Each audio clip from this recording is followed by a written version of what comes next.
American Spirits episode 25. Today we're going back to H.L. Mencken, an author we covered, I think, all the way back on episode 2 of this series. A very funny satirist, very excellent writer, and I hear myself echoing, oh my god, uh, I'm going to solve that immediately. Hello, Ryan, how are you doing?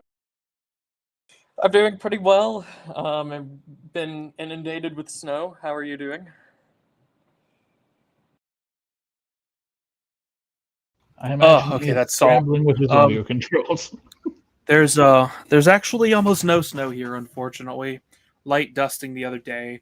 It's going away now. It did allow me to detect all of the mouse footprints, though, so that I could identify where their homes are, so that I can genocide them, which is currently in process. So I'm doing pretty well, actually, all things considering.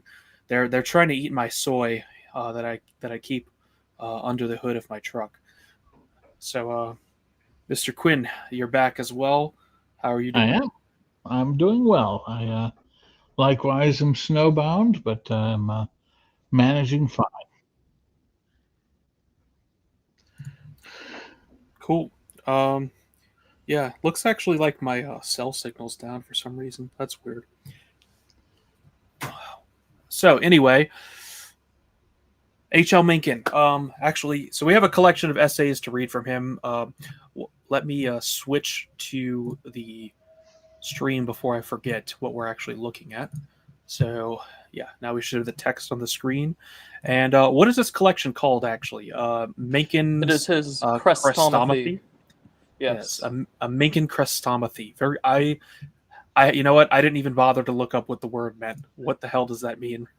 It is the author's selection of what he thinks his best writings is, or are, I guess I should say.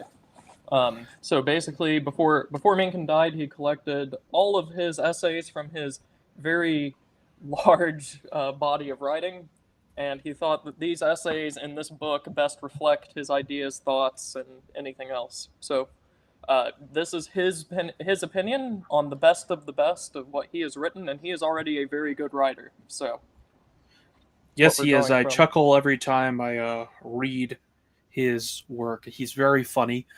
We will just point out at the get go that the first couple of essays we're reading do actually provide very good criticisms that he has arrived at, but they are layered in, I suppose, what you would call Reddit skepticism.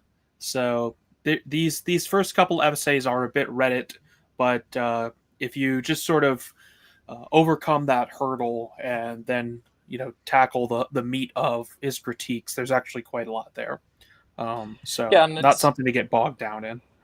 it's worth keeping in mind that he predates Reddit by almost a century, and he is That a is true. far Yeah. higher caliber man than anyone that's ever used the platform. So, if you're in the audience and you've heard the meme that H.L. Mencken is an atheist and Reddity because he has weird views on things that, like the troglodytes on Reddit, also share, maybe consider that he has arrived at these things either to poke fun at you, someone else, or that he understands it better than you do, because all of those are probably correct.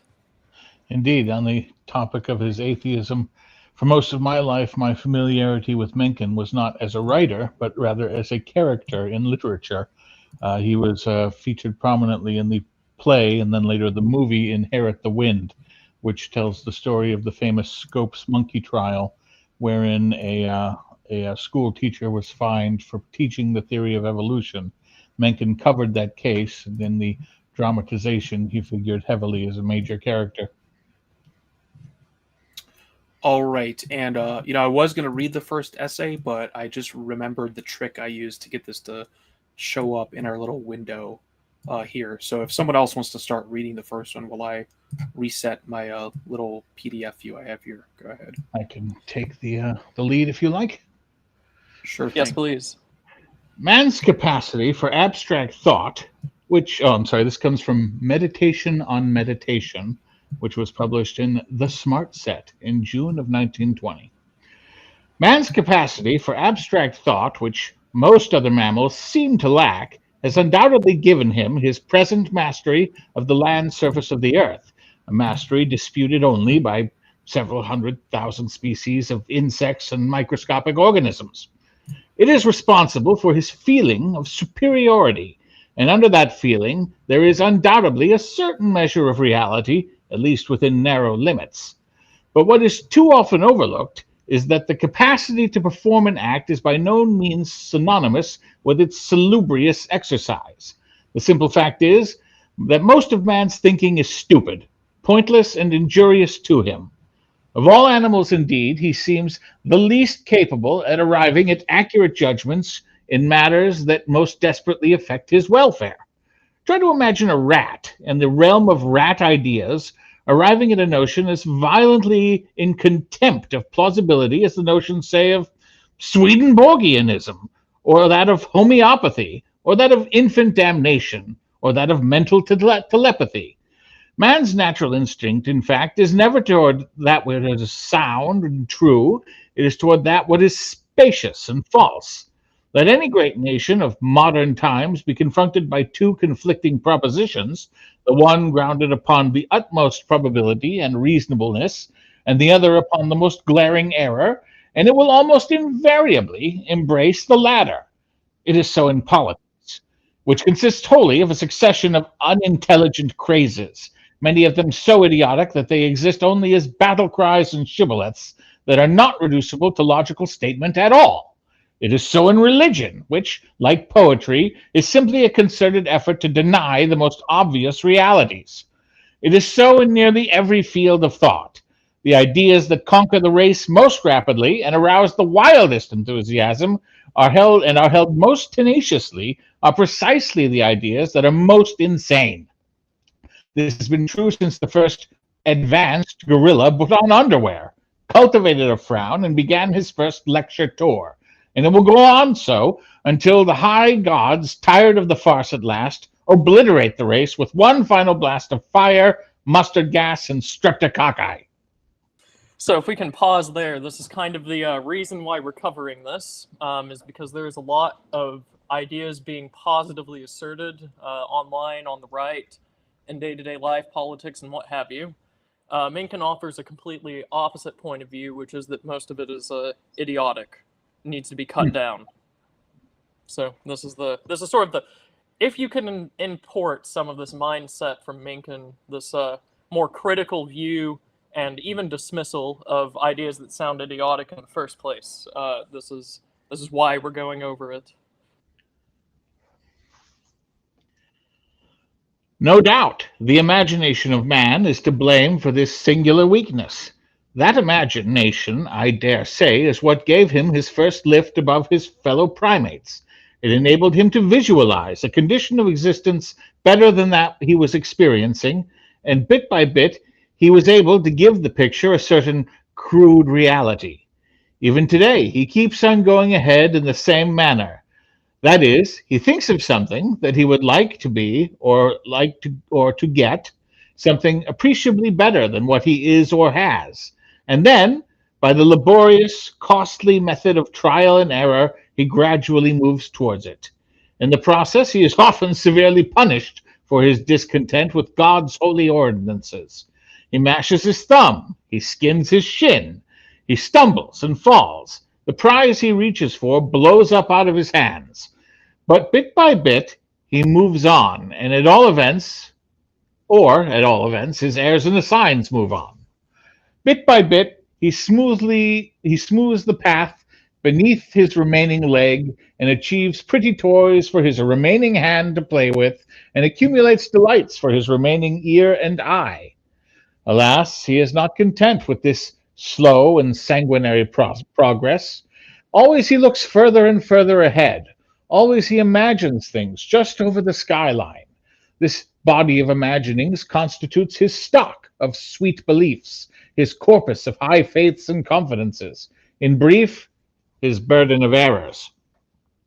And that burden of errors is what distinguishes man even above his capacity for tears, his talents as a liar, his excessive hypocrisy and poltroonery from all other orders of mammalia. Man is the yokel par excellence, the booby unmatchable, the king dupe of the cosmos. He is chronically and inescapably deceived, not only by other animals and by the delusive face of nature herself, but also and more particularly by himself, by his incomparable talent for searching out and embracing what is false and for overlooking and denying what is true. So this is perfect, I think, because a lot of people are starting to break down after maybe last year we had a little bit of narrative consensus on what was happening. People are starting to question it. Other people are very clearly emotionally attached to it. The main takeaway, which everyone should get immediately, is not to hold on too dearly to these ideas that you've fashioned for yourself, especially in politics and these other things that Mencken is telling you is ran by, quaking idiots, compromisers, cowards, and what have you else. So, A gentle exhortation to introspection, perhaps. yeah, gentle. The capacity for discerning the essential truth, in fact, is as rare among men as it is common among crows, bullfrogs, and mackerel. The man who shows it is a man of extraordinary quality, perhaps even a man downright diseased. Exhibit a new truth of any natural plausibility before the great masses of men, and not 1 in 10,000 will suspect its existence, and not 1 in 100,000 will embrace it without a ferocious resistance. All the durable truths that have come unto the world within historic times have been opposed as bitterly as if they were so many waves of smallpox, and every individual who has welcomed and advocated them, absolutely without exception, has been denounced and punished as an enemy of the race. Perhaps absolutely without exception goes too far. I substitute with 5 or 6 exceptions. But who were the 5 or 6 exceptions? I leave you to think of them. Myself, I can't. But if truth has a hard sledding, error is given a loving welcome. The man who invents a new imbecility is hailed gladly and bidden to make himself at home. He is, to the great masses of men, a beau ideal of mankind. Go back Sounds through a lot history. like Julius Evola, actually. I was thinking Ray Pete, but go on. Go back and through the history of the past 10,000 years, and you will find that 9/10 of the popular idols of the world, not the heroes of the small sex, but the heroes of mankind in the mass, have been hawkers of palpable nonsense. It has been so in politics, it has been so in religion, and it has been so in every other department of human thought. Every such hawker has been opposed in his time by critics who denounced and refuted him. His contention has been disposed of immediately it was uttered. But on the side of every one, there has been the titanic force of human credulity. And in it has sufficed, in every case, to destroy his foes and establish his immortality. Ha! And this is, out of all the weeks of material we have prepared for this is only the beginning. I will say, though, you can definitely read this as just a nihilistic atheist way of thinking, but I don't think that there was anything that was actually objectionable for most of at least the conservative sects, all of which think that all of the other ones have bought into some palpable imbecility or some other. And in fact, I think the only people that can perfectly object to this on the religious grounds are, liberal ecumenicists and Swedenborgians. Yeah, and Swedenborgians. So this is that's the religious side, but more importantly, the political side. Everyone involved in ingesting political information needs to give up their emotional attachments to anything political.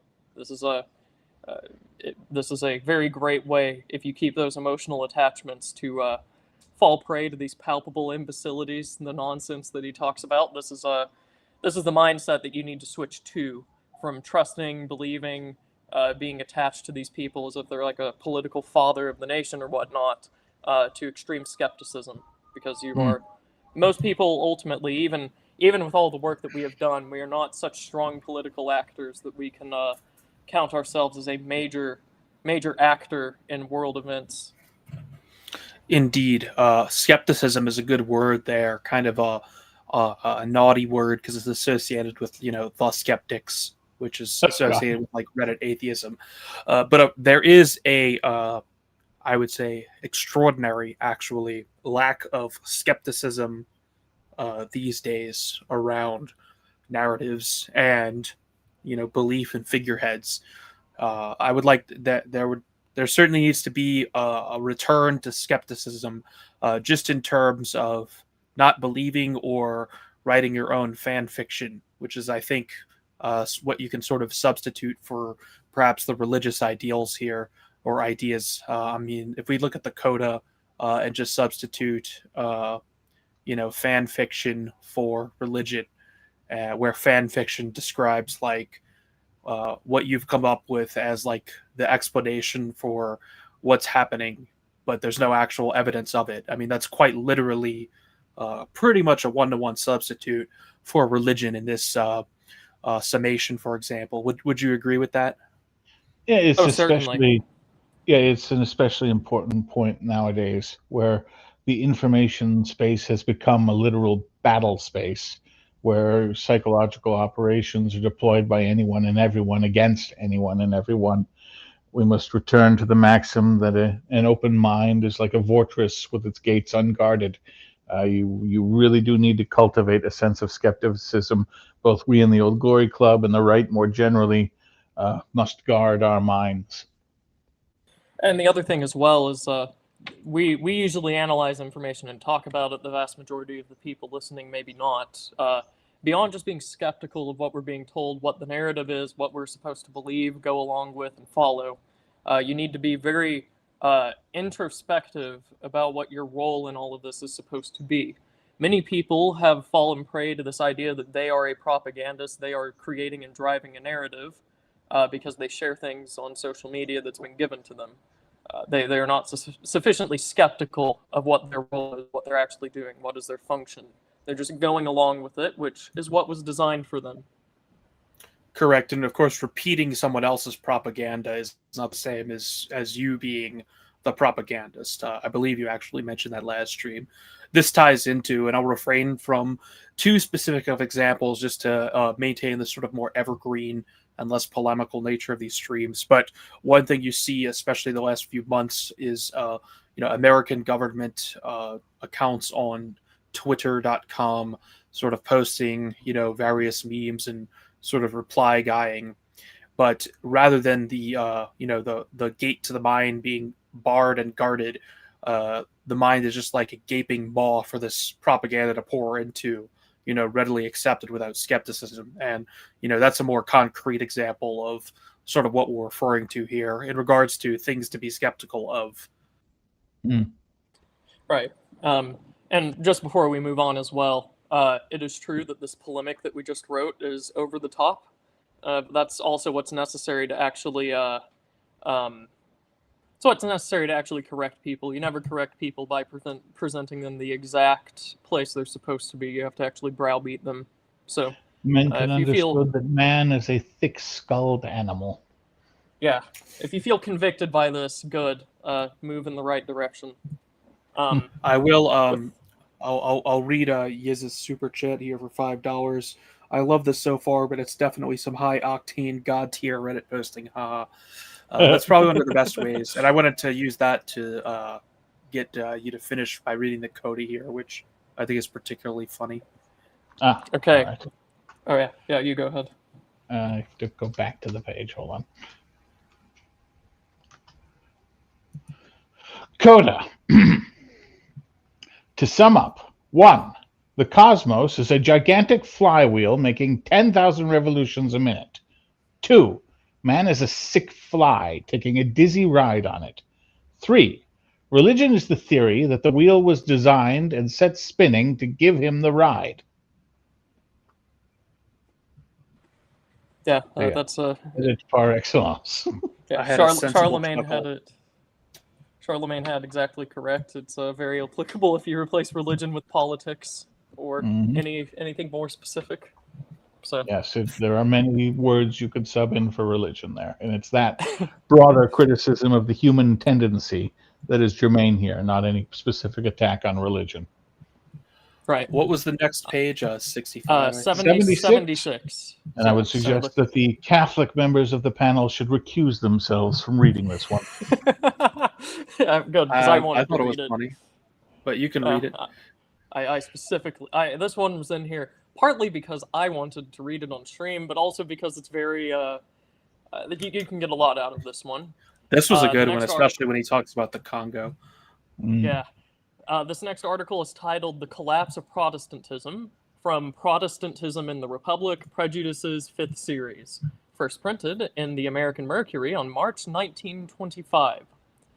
And he says, that Protestantism in this great Christian realm is down with a wasting disease must be obvious to every amateur of ghostly pathology. One half of it is moving with slowly accelerating speed in the direction of the harlot of the Seven Hills. The other is sliding down into voodooism. The former carries the great part of Protestant money with it. The latter carries the great part of Protestant libido. What remains in the middle may be likened to a torso without either brains to think with or legs to dance. In other words, something that begins to be professionally attractive to the mortician, though it still makes shift to breathe. There is no lack of life on the higher levels, where the most solvent Methodists and the like are gradually transmogrified into Episcopalians, and the Episcopalians shin up the ancient bastions of Holy Church, and there is no lack of life on the lower levels, where the rural Baptists, by the route of fundamentalism, rapidly descend to the dogmas and practices of the Congo jungle. But in the middle there is desiccation and decay. Here is where Protestantism was once strongest.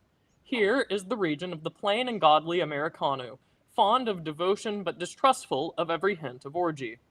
The honest fellow who suffers dutifully on Sunday, pays his tithes, and hopes for a few kind words from the pastor when his time comes to die.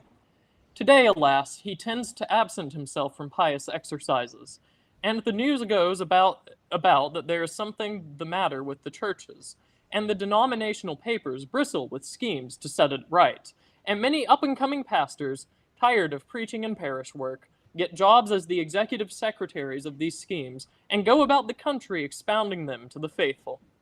So if we could pause a moment here, I just remarked that in conversations you and I have had in the past, Ryan, you've remarked on this very phenomenon, this seeming split of Protestantism into high church and low church camps, and it's interesting the social overtones that Mencken assigns to each of these two camps. Do you have anything to expound on that? Yes, I was. So if you look through the vast majority of American history up until probably the 20th century, the vast majority of Protestant churches is what we might call aesthetically in the middle, broad. They were not part of the liturgical or high church movements. You had the first wave of it, perhaps with the Oxford movement in Britain, which sought to bring back a lot of the Roman Catholic practices into Anglicanism. This movement spread into other denominations over the next few decades. And then in the 1960s, which postdates what Mencken's writing about here, you had other similar movements to bring back what were called like ancient and ecumenical liturgical practices. This made the Protestants much more high church, and despite the fact of their more traditional orientation, sometimes just invented things that looked more ritualistic. On the other side, you have just a complete shunning of the Protestant tradition and history in favor of what he's calling here Congolese voodoo, straight from the jungle.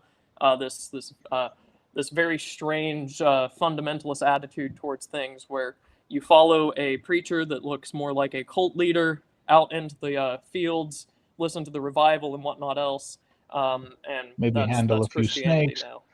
Yeah, right. Yeah, you can. Then that's probably what he has in mind since it's the 20s. But in the modern day, you might say listen to some descendant of such a person and throw money at a foreign state and call it tithing or whatnot. So you get this furcation into both the high church and the low church, but the actual traditional, number one, traditional form of Protestantism and the traditional American expression in the middle is just dead. Everyone's left it. There's nothing really there anymore. The Anglican parishes on the East Coast, when they were established, look nothing like they do in the modern day. They tend to be much more Roman in character. Similarly, the South used to be the heart of a sort of Methodist and more strict Baptist form of Protestantism. In the modern day, it looks much more modern, disorganized. Everyone has probably seen one or the other or both. So this is very relevant if you want to understand American heritage and history, what Mencken is describing here, the death of the middle in Protestantism. You don't really get this movement anymore that values the histories and traditions of Protestantism but doesn't have this sort of envy of the pre-Reformation. It's gone. Do you have any particular account of why this happened? There's a few reasons. Part of this was a lot of the 109 liberals, reasons. a lot of the liberal theologians tended to go towards the more high church movements because part of that's like a rhetorical or strategic reason. Like, look at how traditional and ritualistic I am. You can't say that I don't believe or that I'm subverting or something else. I'm more traditional than you are. The fundamentalist stuff probably came about due to a lack of structure and discipline as everyone moved west in the South and took advantage perhaps of the character of the people that settled there. And then the money left, as Mencken is describing. If you don't have like the powerful institutional and cultural backers, you're not going to keep the institutions and cultures. So it's a perfect storm of things happening. I did appreciate Mencken describing the Methodists as solvent. Yeah. Once upon a time, they were the, I think, first biggest. The decline of the Methodists, as much as it pains me to say it, very much mimics the decline of Heritage America, but that's as much as I'll extend to them. So if we continue, that's sort of an overview. The middle of Protestantism is dead, and as Mencken says, that is like the American expression. So we'll continue. The extent to which Protestantism, in its upper reaches, has succumbed to the lascivious advances of Rome seems to be but little apprehended by the majority of connoisseurs. I was myself unaware of the whole truth until a recent Christmas, when, in the pursuit of a quite unrelated inquiry, I employed agents to attend all the services held in the principal Protestant basilicas of an eminent American city, and to bring in the best reports they could formulate upon what went on in the lesser churches. This is just to point out, this is so autistic and awesome. He literally sent hired minions to a selection of churches in order to ascertain what was happening in each one. Yeah, and this is maybe my favorite paragraph upcoming after this one. So we'll continue. The substance of these reports, insofar as they related to churches patronized by the well-to-do, was simple. They revealed a headlong movement to the right, an almost precipitate flight over the mountain. 6 so-called Episcopal churches held midnight services on Christmas Eve, an obvious imitation of Catholic midnight masses. And one of them actually called its service a solemn high mass. 2 invited the nobility and gentry to processions, and the 3rd concealed a procession under the name of a pageant. 1 offered Gounod's St. Cecilia Mass on Christmas morning, and another the Messe Solennelle by the same composer. 3 others, somewhat more timorous, contented themselves with parts of masses. 1, throwing off all pretense and euphemism, summoned the faithful to no less than 3 Christmas masses, naming them by name, 2 low and 1 high. All 6 churches were aglow with candles, and 2 employed incense. But that was not... we'll get there in a moment. But that was not the worst. 2 Presbyterian churches and 1 Baptist church, not to mention 5 Lutheran churches of different synods, had carol services in the dawn of Christmas morning, and the one attended by the only one of my agents who got up early enough, it was a Presbyterian church, was made gay with candles and had a palpably Roman smack. Yet worse, a rich and conspicuous Methodist church, patronized by the leading Wesleyan wholesalers and moneylenders of the town, boldly offered a medieval carol service. Medieval? What did that mean? The Middle Ages ended on July 16th, 1453 at 12 o'clock meridian, and the Reformation was not launched by Martin Luther until October 31st, 1517 at 10:15 a.m.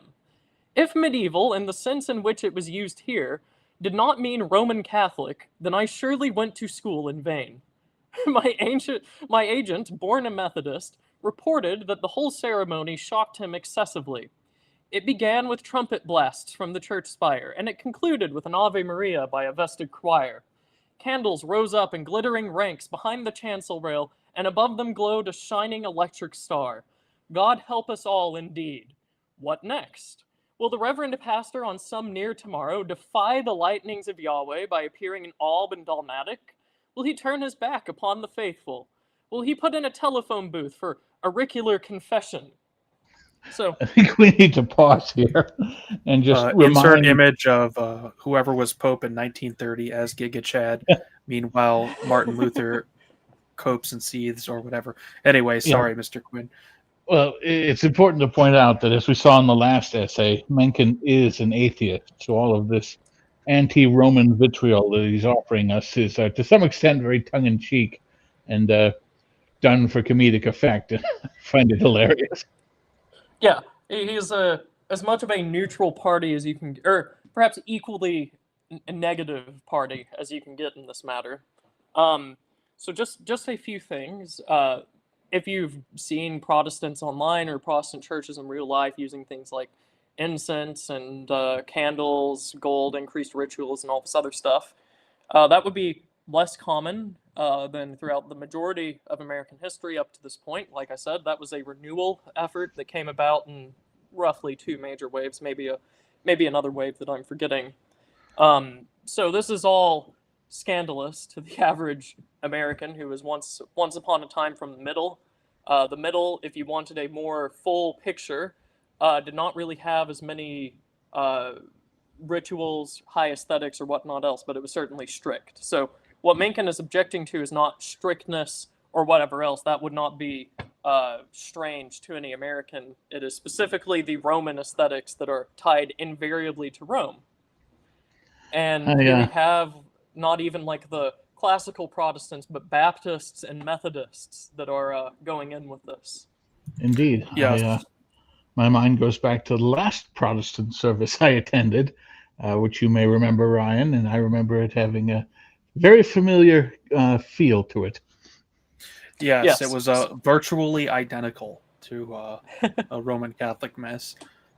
Right. So all of this does not offer like a prescriptive idea on what your church service is supposed to look like, or what the Bible says, or church history, or whatnot. What Mencken is pointing out here, though, is a complete collapse of the traditional form of American Protestantism. This is not what the vast majority of the country up till the 1920s would have experienced. And part of the reason that Mencken is outlining this, because it is quite strange, is that these people that Mencken would otherwise label Puritans are starting to just give in to the other side, basically, the Catholics and the Lutherans and whoever else that would be against things like prohibition or banning dancing or what else have you that Mencken disliked at this point in time.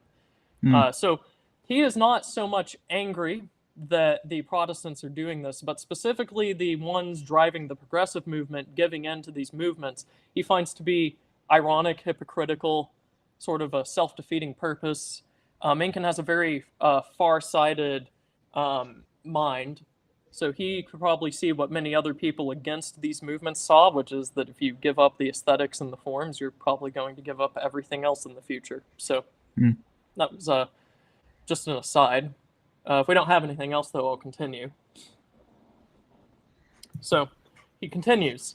Certainly no one argues that the use of candles in public worship would have had the sanction of the Wesleyans, or that they would have consented to blast music and a vested choir.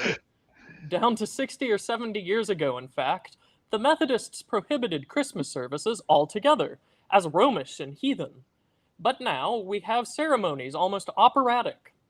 As I have said, the Episcopalians, who in most American cities are largely ex-Methodists or ex-Presbyterians, or in New York, ex-Jews, go still further. In 3 of the churches attended by my agents, Holy Communion was almost indistinguishable from a Mass, and in every one there was a good house and what the colored pastors call a good plate. Even the Methodists, who remain Methodists, begin to wobble. Tiring of the dreadful din that goes with the Orthodox Wesleyan demonology, they take to goings-on that grow more and more stately and voluptuous. The sermon ceases to be a cavalry charge and becomes soft and pizzicato. The choir abandons Throw Out the Lifeline and Are You Ready for Judgment Day and toys with Handel. It is an evolution that has viewed from a tree a certain merit. The stock of nonsense in the world is sensibly diminished and the stock of beauty augmented. But what would the old-time circuit riders say of it, imagining them miraculously brought back from hell? I think those last 3 sentences tip Mencken's hand at what's really going on here. Yes. So much for the volatilization and that is going on above the diaphragm. What is in progress below? The All I can libidinous detect. below. Yeah. All I can detect is a rapid descent to mere barbaric devil chasing. And all those parts of the Republic where Beelzebub is still real, for example, in the rural sections of the Middle West and everywhere in the South save a few walled towns, the evangelical sects plunge into an abyss of malignant imbecility and declare a holy war upon every decency that civilized men cherish. They have thrown the New Testament overboard and gone back to the Old, and particularly to the bloodiest parts of it. What one mainly notices about the clerics who lead them is their vast lack of sound information and sound sense. They constitute, perhaps, the most ignorant class of teachers ever set up to guide a presumably civilized people. They are even more ignorant than the county superintendents of schools. Learning indeed is not esteemed in the evangelical denominations, and any literate plowhand, if the Holy Spirit inflames him, is thought to be fit to preach. He is commonly sent as a preliminary to a training camp, to college. But what a college! You will find one in every mountain valley of the land, with its single building and its bare pasture lot, and its faculty of half-idiot pedagogues and broken-down preachers. One man in such a college teaches oratory, ancient history, arithmetic, and Old Testament exegesis. The aspirant comes in from the barnyard and goes back in a year or two to the village. His body of knowledge is that of a bus driver or a vaudeville actor. But he has learned the cliches of his craft, and he has got him a black Sunday coat, and so he has made his escape from the harsh labors of his ancestors and is set up as a fountain of light and learning.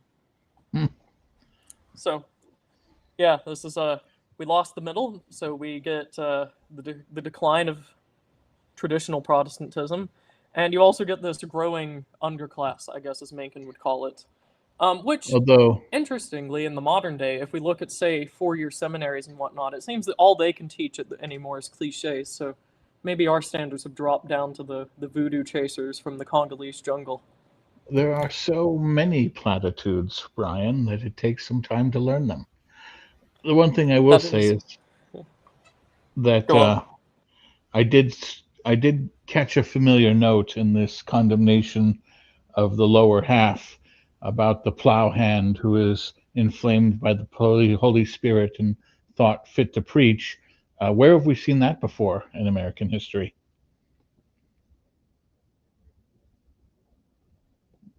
I'm thinking of the Quakers and their practice of allowing children to preach and anyone to preach who was so moved. So, although Mencken is decrying this as as a degeneration, it is not unprecedented in the American ethnos, this phenomenon. And to be sure, a lot of what he was describing as Romish and heathen innovations, if you go back to our stream on the Cavaliers or the American South, a lot of that was present, having the procession of the nobility and the well-to-do into the church first. So I guess, a lot of this is not new. But being as Mencken is writing against it, I have to imagine that the justifications for it have most certainly degenerated by the 1920s. Just a guess. I doubt that the vast majority of liturgical renewal types, to use an anachronistic term, in the 20s would have had as strong reasons as, say, the Anglicans did in Virginia in the 1600s for doing their practices, it would probably boil down to it's because it's older, which is still the same argument today. A fine argument, but if you're trying to explain why something is the way it is, that's not really why, that's just what. It's old. That's how we got it. It's not explaining what was the original purpose. Same thing if you were to be the plowman going to become a pastor on the prodding of the Holy Spirit. I imagine that they were somewhat less literate than the Quakers were. Just to hazard a guess.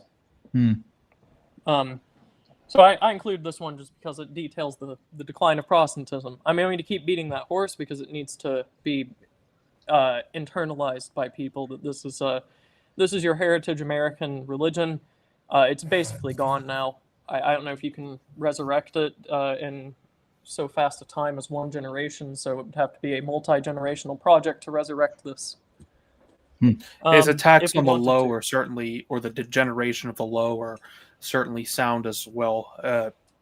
Pretty much across the board, you see churches embracing absolutely Untermenschen philosophies, such as the inclusion of women as pastors and the sort of nonsense you had to deal with in your congregation as well, or previous congregation rather. But yeah, and this is why I was trying to paint this as a degeneration, is because we can recognize similar forms that have existed in American history, because even if you wanted to have a social shaming session to bring someone back into the fold, you could point to maybe some Puritan practices in the colonies and say it was somewhat similar, maybe the Quakers. Definitely the Quakers, none of them, but none of them actually lacked the competence that we can see certainly after the 1920s. They were competent. They understood why they were doing what they were doing. Whether it was right or wrong is a different issue, but they were more sophisticated and didn't make as many missteps. So, all right. So I will read article. Immune. Before you start, I would just, if there are any 40K fans in the audience who happen to have read the novel Last Church, this is the article wherein Mencken goes full God Emperor of mankind. All right, so here we go. Immune. The most curious social convention of the great age in which we live is the one to the effect that religious opinions should be respected. Its evil effects must be plain enough to everyone. All it accomplishes is A, to throw a veil of sanctity about ideas that violate every intellectual decency, and B, to make every theologian a sort of chartered libertine. No doubt it is mainly to blame for the appalling slowness with which sound notions make their way into the world. The minute a new one is launched in whatever field, some imbecile of a theologian is certain to fall upon it, seeking to put it down.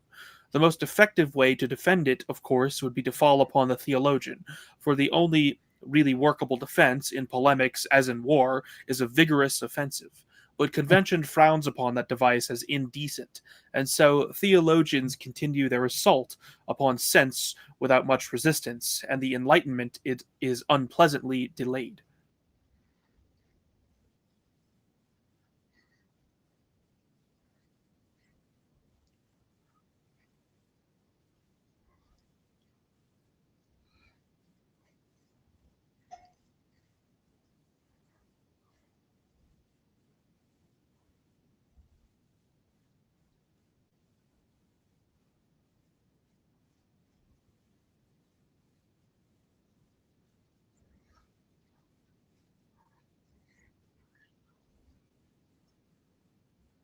Yes. Yes, judges, lawyers, doctors are priests, not in that they serve God, but in that they fulfill the social role of the priest. Every society in history, even vehemently low church Protestant societies, have had priests. They don't necessarily call them priests, but the priest as a social position is just an emergent function of human nature. Well, Yeah. Also, I think I was even... muted that whole time, so you could hear me, but the stream couldn't hear me. So Oh, I'll no. just restate the point, since they did hear what you just said. That, as Oliver Semiagog has pointed out, the theologian has been replaced by, or the priest has been replaced by, the doctor, the judge, the lawyer. So we can just substitute out, the word theologians for judges in this paragraph, which I guess I'll just reread because I'm not sure if I was muted or not. But in this paragraph I'm now about to read, if you just substitute the word judge for theologian, and sort of apply modern enlightenments, or you can say dark enlightenments, you can make a lot of sense in this paragraph. So anyway, let me start over. Before you read it, though, you don't actually have to throw out the word theologian. If you look at what most theologians advocate in the modern day, they definitely hide behind their station to say push for unlimited immigration, total integration, and a whole bunch of other stuff. So this is, I would say, it's still applicable to the vast majority of theologians. But yes, let's reread. All right, you read it a second. I've got to knock at the door. Okay, all right. The most curious social convention of the great age in which we live is the one to the effect that religious opinions should be respected. Its evil effects must be plain enough to everyone. All it accomplishes is A, to throw a veil of sanctity about ideas that violate every intellectual decency, and B, to make every theologian a sort of chartered libertine. No doubt, it is mainly to blame for the appalling slowness with which really sound notions make their way in the world. I see an uh-oh. Have we muted again, or is this reread? I think we're still good. Okay. I just... Hello? Yeah, we're still good. Yeah. Okay, all right. I just saw an uh-oh in the chat. That's delayed. That was when I was muted. Okay, all right. The minute a new one is launched in whatever field, some imbecile of a theologian is certain to fall upon it, seeking to put it down. The most effective way to defend it, of course, would be to fall upon the theologian, for the only really workable defense in polemics, as in war, is a vigorous offensive. But convention frowns upon that device as indecent, and so theologians continue their assault upon sense without much resistance, and the Enlightenment is unpleasantly delayed. There is, in fact, nothing about religious opinions that entitles them to any more respect than other opinions get. On the contrary, they tend to be noticeably silly. If you doubt it, then ask any pious fellow of your acquaintance to put what he believes into the form of an affidavit and see how it reads. I, John Doe, being duly sworn, do say that I believe that, at death, I shall turn into a vertebrate without substance, having neither weight, extent, nor mass, but with all the intellectual powers and bodily sensations of an ordinary mammal, and that for the high crime and misdemeanor of having kissed my sister-in-law behind the door with evil intent, I shall be boiled in molten sulfur for 1 billion calendar years. Or, I, Mary Rowe, having the fear of hell before me, do solemnly affirm and declare that I believe it was right, just, lawful, and decent for the Lord God Jehovah, seeing certain little children of Bethel laugh at Elijah's bald head, to send a she-bear from the wood, and to instruct, incite, induce, and command it to tear 42 of them to pieces. Or, I, the Right Reverend Blank, Bishop of Blank, D.D. L.D.D., do honestly, faithful, and on my honor as a man and a priest, declare that I believe that Jonah swallowed the whale. Or vice versa, as the case may be. No, there is nothing notably dignified about religious ideas. They run, rather, to a peculiar, puerile, and tedious kind of nonsense. At their best, Let's just they are borrowed... pause. Yeah. Let's pause right there really quick, and just on this concept of religious ideas, we can apply this more broadly about the ideas people reference in like the Declaration of Independence or the Constitution, as like, because they're written here, they have like some inherent dignity, and we have to treat them as if they're like the word of God, because reasons, basically, because I'm an expert in constitutional law, Dr. Barron or whatever, and yeah. Well, and then there's something else as well. The right was very much taken in by this idea that because the idea is religious or theological in nature, we must follow it and implement it in the most basic way politically. We lost a lot of energy and time into the trad movement, which, as you can see online, has sort of degenerated into a very pop aesthetic. It's very surface Total level. disaster. Yeah, Yeah. yeah. The sort of surface level, like, let's literally like transcribe what it says in, pick my favorite verse from one of the books in the Bible and like turn that into law. Like, yeah, that's not actually how you do things, and nowhere in the New Testament are you going to find that.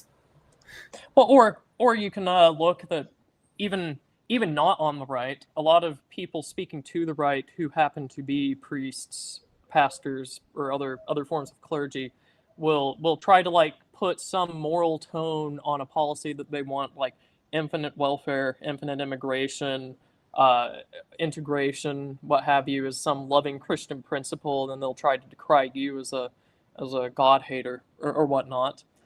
This is the same thing that Mencken is talking about. It doesn't just have to be things that you agree with that he's poking fun at here. It applies just as well there. The clergy advocating for these very left-wing ideas want you to believe him because he is a man of God and he has this religious authority behind his very idiotic ideas. So this is that's why this article is included. It's very offensive to perhaps a lot of this audience upon first read, but if you actually think about the principle he's laying down here, you should be very skeptical in the modern day of a clergyman telling you to believe him because his idea is very Christian, religious, or what have you. It's not to say never believe him or there aren't such ideas, but you should have that idea. So I'll finish this last paragraph. No, there is nothing notably dignified about religious ideas. They run, rather, to a peculiarly puerile and tedious kind of nonsense. At their best, they are borrowed from metaphysicians, which is to say, from men who devote their lives to proving that twice two is not always or necessarily four. At their worst, they smell of spiritualism and fortune-telling. Nor is there any visible virtue in the men who merchant them professionally. Few theologians know anything that is worth knowing, even about theology, and not many of them are honest. One may forgive a communist or a single taxer on the ground that there is something the matter with his ductless glands, and that a winter in the south of France would relieve him. But the average theologian is a hearty, red-faced, well-fed fellow with no discernible excuse in pathology. He disseminates his blather not innocently like a philosopher, but maliciously like a politician. In a well-organized world, he would be on the stone pile. But in the world as it exists, we are asked to listen to him not only politely, but even reverently, and with our mouths open. In that last bit there, you could also replace the word theologian with podcaster. Yeah. So that was that is entirely why this was included. There's a large cast of people in the modern day, probably larger than when Mencken was writing, saying that you must believe them because of their higher status, their more sinless person, and their ideas have a more religious tone to them. So you must follow it. You must dissolve your nation, your household. You must give up self-defense. That was a big one in the Lutheran world recently, is that it's actually pious and so this is entirely what this is getting at. Normal people follow it because since they're normal and average, and Mencken very much understands the average person, they'll go along with it because the preacher is charismatic or he does sound religious enough that it seems like the correct thing to do. They don't actually skeptically evaluate it. Yeah, that knock on the door was actually the mail, by the way, which was a great combination of packages.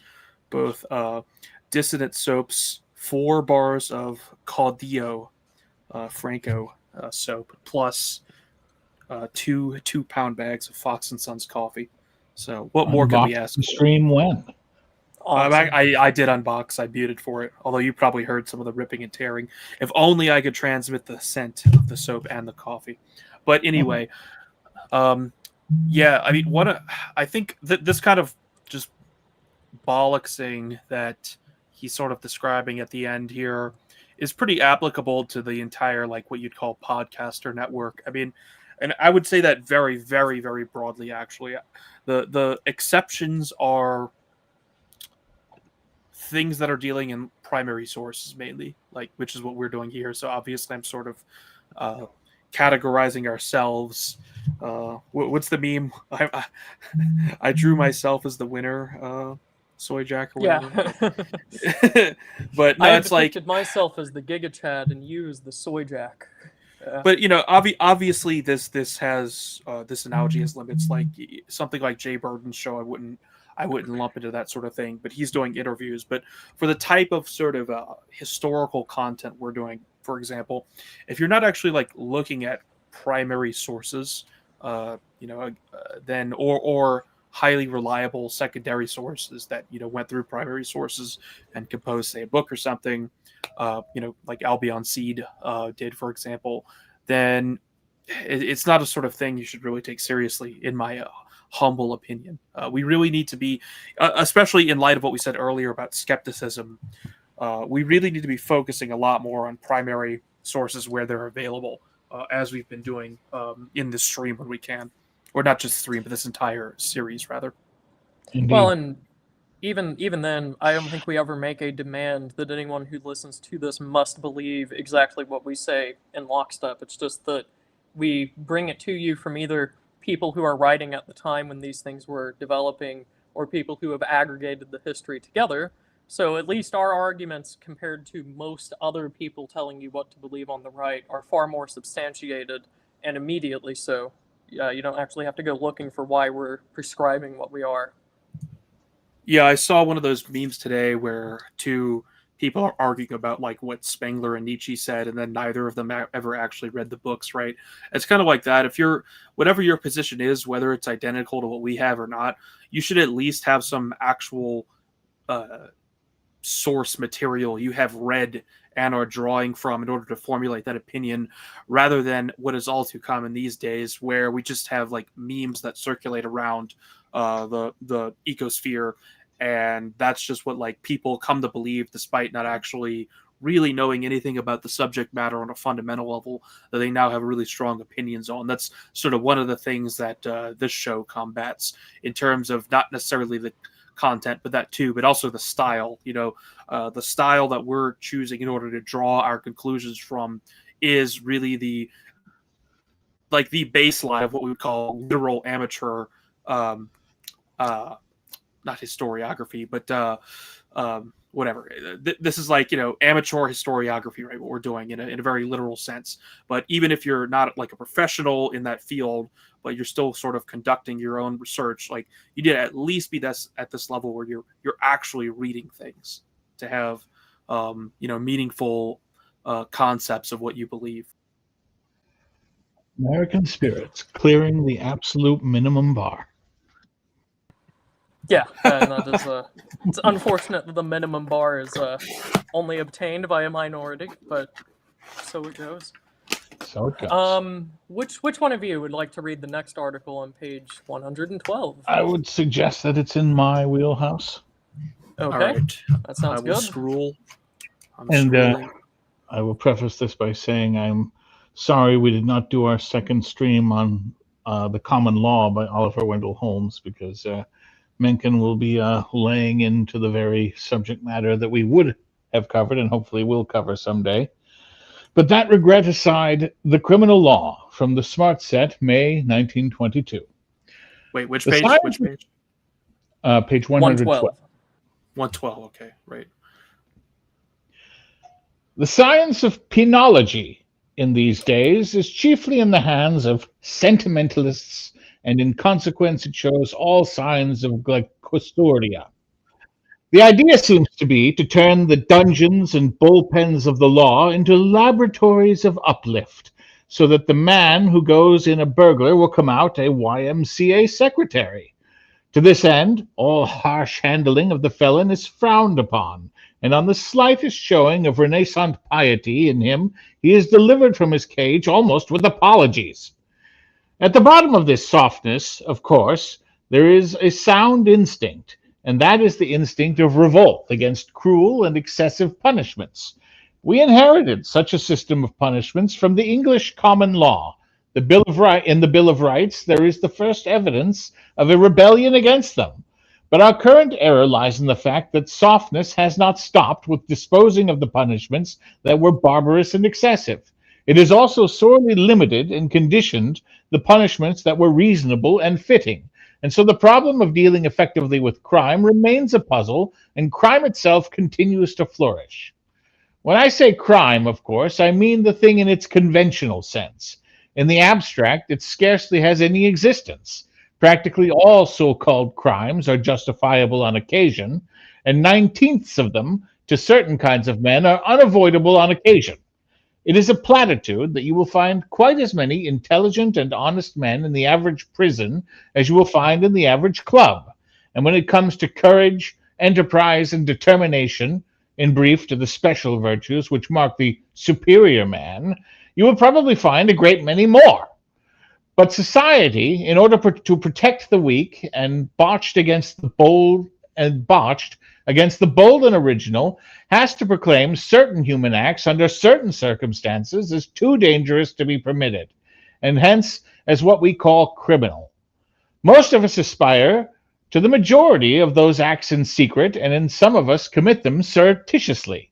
But the man who performs them in such a manner that it in fact becomes notorious is a menace to the security of the rest of us, and we go through the solemn hocus pocus of seizing him and trying him and pump up indignation over his rascality and finally visit upon him the thing called punishment. The trouble with this so-called punishment, in a great many cases, is that it is hypocritical and dishonest at bottom, and thus at constant war with abstract justice and common sense. What we find practically is a crowd of poltroons in the jury box venting their envious hatred of enterprise and daring upon a man who, at worst, is at least as decent as they are, and a scoundrel on the bench lording it over a scoundrel in the dock because the latter is less clever than he is.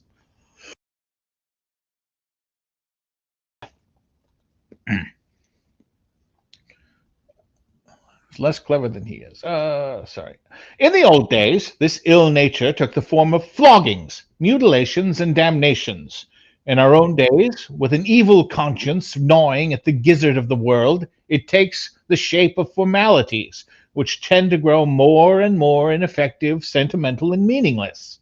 In particular, it takes the shape of a grotesquely circumscribed repertoire of penalties, so that the business of fitting the punishment to the crime becomes more and more difficult, even to the stray judge with intelligence.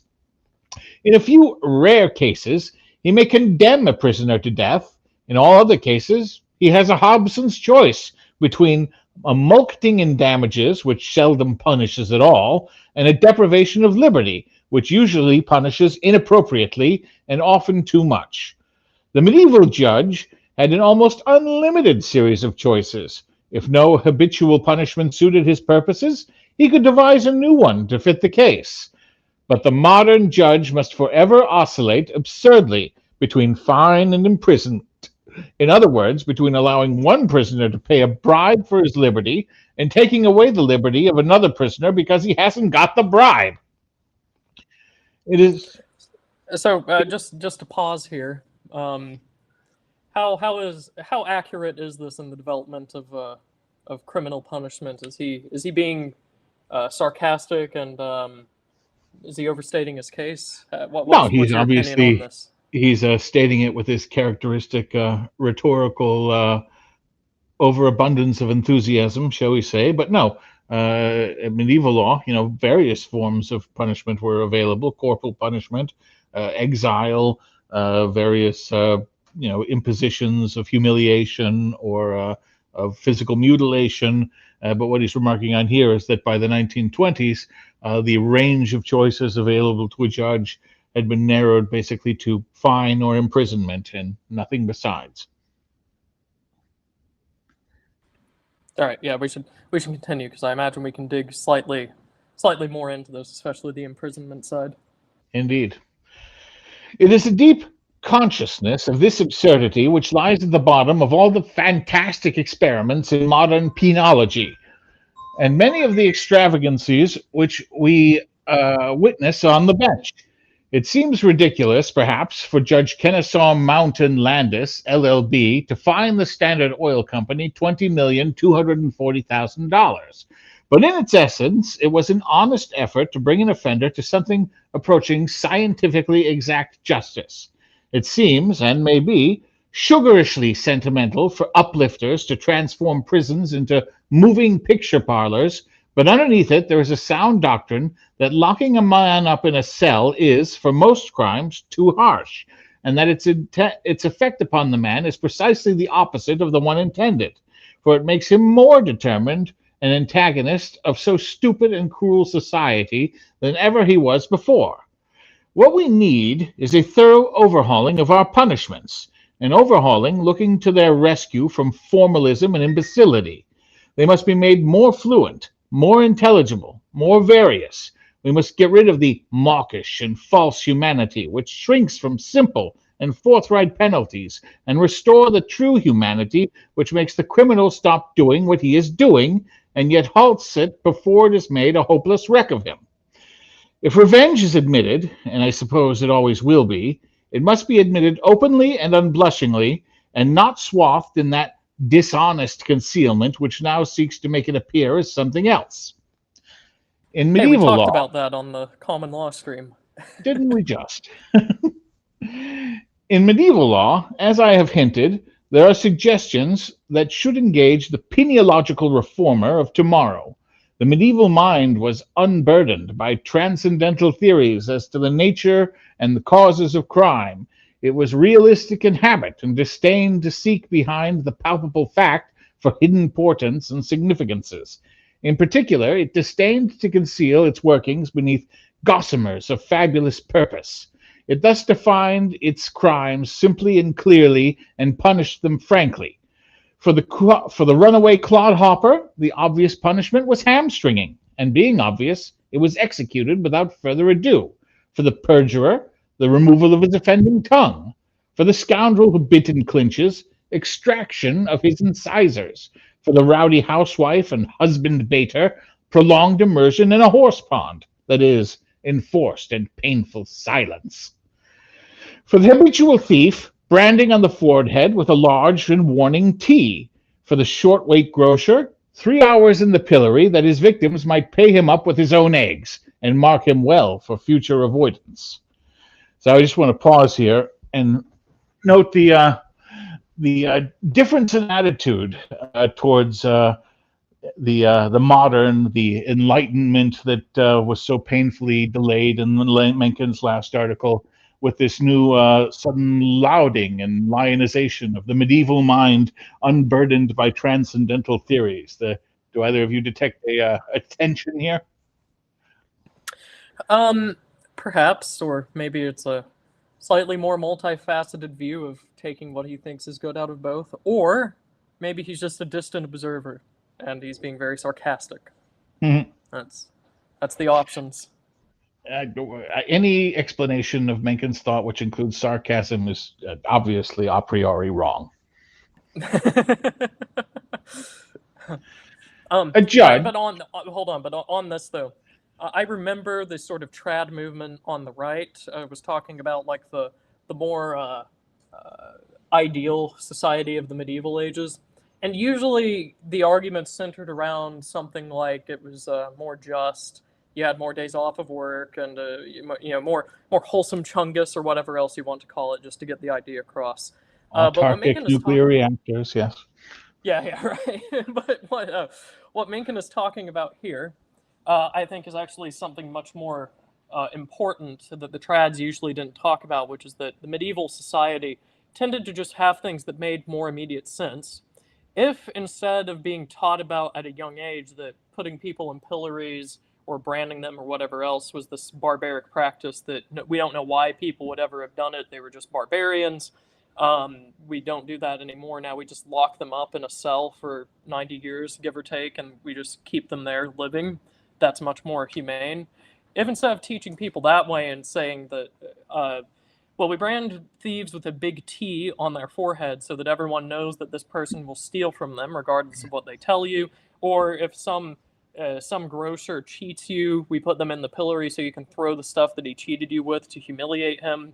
Suddenly, these things make a lot more sense. This is a Mencken has a much better grasp, I think, of why medieval society was the way it was.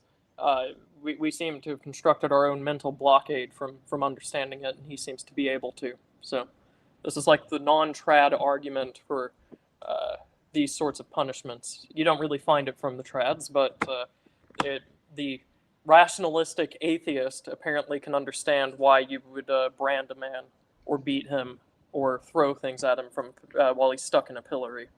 Indeed.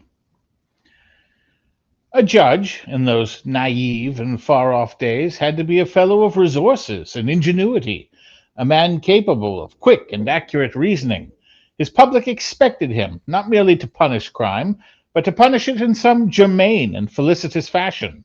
If he could get in a touch of humor into his sentence, so much the better, for the common people then as now remembered a jocosity much longer than they remembered a syllogism. In any event, he had to maintain some intelligible connection between the offense and the penalty, and that its lesson might be plain.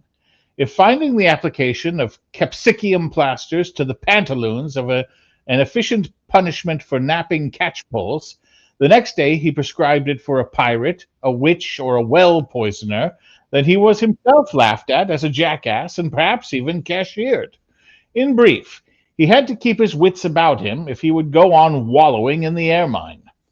The law presumed him to be a man of sagacity, of ingenuity, of resource, and if by any stupidity he showed that he wasn't, its wrath consumed him.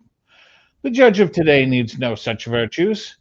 He is not the agent and exponent of justice, but its mere lackey.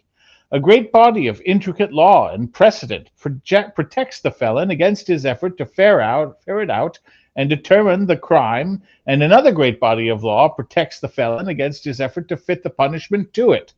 Consider, for example, the difficulties confronting him when he faces a very familiar task, the sentencing of a convicted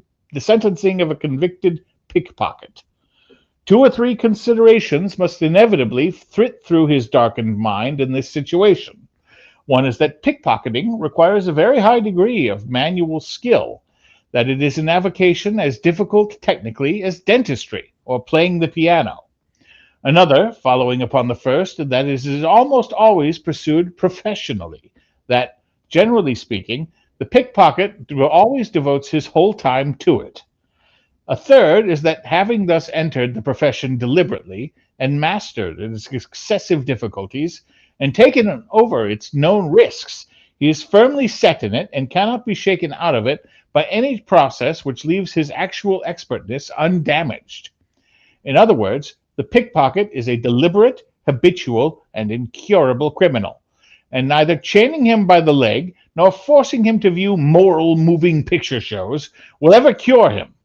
To be bagged now and then is to make occasional sojourns in prison. All that to him is mere professional risk. When, by some mischance, he is taken and jailed, he lays the business to the misfortunes of war, as a surgeon does when a patient dies on the table, or a lawyer when a client is caught. As soon as he has paid his debt to the law, he resumes the practice of his profession. If anything, a term in prison heartens and emboldens him, for he commonly debits it, not to the acts preceding it, but to the acts to follow it. In brief, he regards it as a sort of fee or license paid to the community for the privilege of exacting wallets. No one has ever heard of a reformed pickpocket. He exists only in the dreams of sentimental pinologists. He may give up the business when his eyes give out or his fingers get too stiff, but so long as he can snatch a pocketbook and get away, he will keep on at it. Yet, so absurd is our law that we try to cure him by making him stop temporarily, by locking him up for 2 or 3 years, or maybe for only 6 months. As well try to cure a poet by forbidding him for 6 months to get drunk. But what better offers? Something enormously better. The simple device, in brief, condemning the detected pickpocket to lose the 3rd phalange of the index finger of his right hand. A quick, safe, wholly painless operation, almost as easy as having a boil lanced, and yet quite certain in its effects as life imprisonment. The pickpocket is not appreciably mutilated. Any loss of that one phalange does not show itself. He is fit for almost any work, any honest work that can be imagined, but he can no more pick a pocket, and the chief, with the chief of his highly trained tools gone, than a fiddler in like case could play a cadenza. All of his special capacity for crime is gone, and with it his special temptation is gone too. At every other variety of felony, he is as much an amateur and blunderer as the judge on the bench. I present only one concrete example of what might be accomplished if we rid our criminal laws of falsehood and sentimentality and restore them to sense. The mind of every reflective judge must be full of simple, just, and effective punishments that he would inflict if he could. Punishments enormously more apt and efficient than the fine, which penalizes too little, and the imprisonment, which penalizes arbitrarily, unintelligibly, and usually too much. Why jail embezzlers? Why not put them to work as slaves of their victims and make them work out what they have stolen? Why jail wife beaters? Why not try to discourage them with a few strokes of the bastinado? Why jail grafters in office? Why not simply seize their stealings, strip them bare, and forbid them the city, state, and country? Many old punishments deserve revival. Ducking, whipping, transportation, branding, forfeiture of goods, they are simpler and cheaper than those that we have. It is obvious that they would work better. In the South Seas, we have scores of almost uninhabited islands. Why not ship our felons out there and let them learn discipline by preying on each other? Or send them to Arkansas to butcher the politicians and clergy? It is not only a way to get rid of them and of the heavy expense of keeping them, it is a way to civilize Arkansas and the South Seas. Criminals are like the rest of us. Given the right kind of chance, they show their sound mettle. Australia was settled by them, so were Maryland and part of Virginia. Who notices it or even remembers it today? In the forfeiture of goods, there are the same great possibilities. This punishment would be best of all weapons against the stock waterers, trade restrainers, war profiteers, and other such powerful recalcitrants. Personally, I am in favor of these scoundrels, but if they are criminals by law, then let us deal with them in a way that will dispose of them. The fine of $20,240,000, even if collected, would not hurt John D. Rockefeller, but a decree of forfeiture, taking over all his goods and making invalid any contract made with him or any security owned by him, would have converted him into a penniless Baptist colporteur overnight, and so brought down the price of gasoline. Every day, by extra-legal means, our judges try to reach out for these new and more effective penalties. The punishment provided by law for one of the commonest of police court offenses, the stupid yielding to amorous suggestion called seduction, is a complex and unworkable combination of fine by installments and threat of imprisonment. No sane judge ever inflicts it. What he does is make the victim marry the party of the first part. The device is just and sensible, and it works. The victim is appropriately penalized for his numbskullery, and the damage that society might have suffered from it is obliterated. This is what we need in punishments. First, a reasonable fitness and justice. Secondly, a removal of the damage or menaced social order and security. Our present system fails in both departments. It is arbitrary, unintelligent, and alternately too cruel and too soft. It wholly fails to make the crime difficult and unattractive. Perfect. Like that's so. It's not difficult. You can just, if you wanted to make things more rational or sensible, you can just do that if you have the power. As he mentioned, we already use extra legal means to make things even more obtuse than they already are. But something on a slightly deeper level is that there's no reason to advocate for this system while it becomes more and more idiotic, because if you try to defend it, you just make yourself an idiot alongside it. Indeed. I would imagine most of our audience listened to this and thought that this article was maybe funny in its directness, maybe that it was much simpler than people imagined the solution could be. You notice that Mencken offered no giant multi-year plans or whatever else. To be fair, he didn't offer a plan or a strategy. He offered a very simple solution. If you wanted a society that worked, this is what you would implement in terms of criminal justice. which is more than most people on the right currently have. They concoct these strange schemes that would take decades to implement that might get us back to a few years ago in terms of how bad the system was. But something that you see is you don't see Mencken apologizing or toning down his rhetoric or whatever else because the system needs to exist. Mencken is not here saying that there needs to be no punishments for crime or whatever else. But what you do see is that he is completely attacking it. He would understand that he would make himself an idiot if he is calling the system an idiot while trying to defend it. Indeed. You can just take people's fingers, bro. If we had the will and the understanding to do so, I suppose. The pickpocket's fingers are free. they don't want you to know this, yeah. But this is the basic idea.